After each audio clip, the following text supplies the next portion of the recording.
Is Your News Now Sports.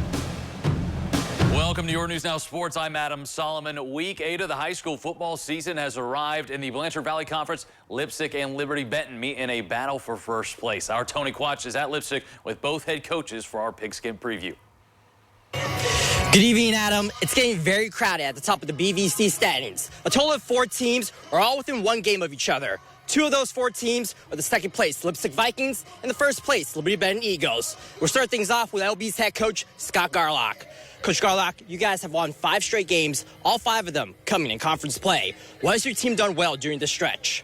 Well, I think we've started to practice better. You know, our kids understand how important that is, and that's what we've been harping on. And the last 3 weeks have been 3 of our best weeks of practice. So I think that's the key to it.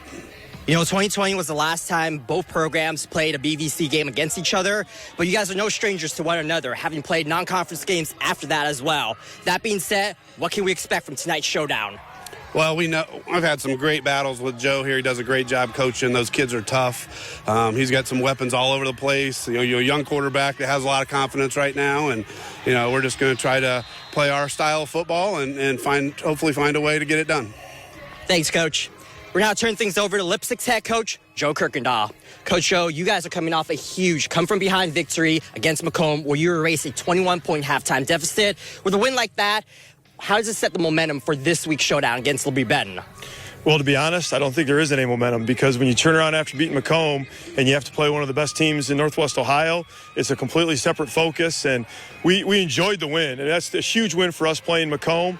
But then you turn back around and then you're playing Liberty-Benton, and that game's going to have its own meaning to our kids anyway, because we know they know each other, and they know each other, and they've played each other, and we haven't had a lot of success lately, and that's one of the things we've talked about. But at the same time, we're also trying to make sure we just keep taking care of ourselves and getting better all the time.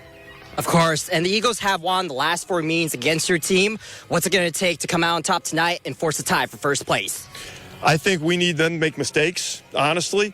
We need to make sure that we're very fundamental in what we do. We have to tackle very, very well with their skilled guys. And we have to make sure that we can hold up front so our quarterback has some time to get the ball to our skilled guys. But we're hoping that they kind of have a little bit of a letdown game after some of the games they've played. So, but with Scott and his program, we're not really counting on it. We're just hoping. Thanks, Joe. And that's all the time that we have for our full coverage of Football Friday night. Tune in at 11:15. Reporting from Leipsic, Tony Quach, Your News Now Sports. Thank you, Tony. The rest of the Week 8 looks in part like this. Lima Senior looks to stay undefeated against 0-7 Waite. Same for Wapak Adelaide. A full look at the Western Buckeye League. As you can see, Findlay hosting a top team in the state in Perrysburg. Marion Local at Anna has a couple ranked opponents going into tonight at least. Highlights and scores from these games and the rest of our nearly 60 local high schools.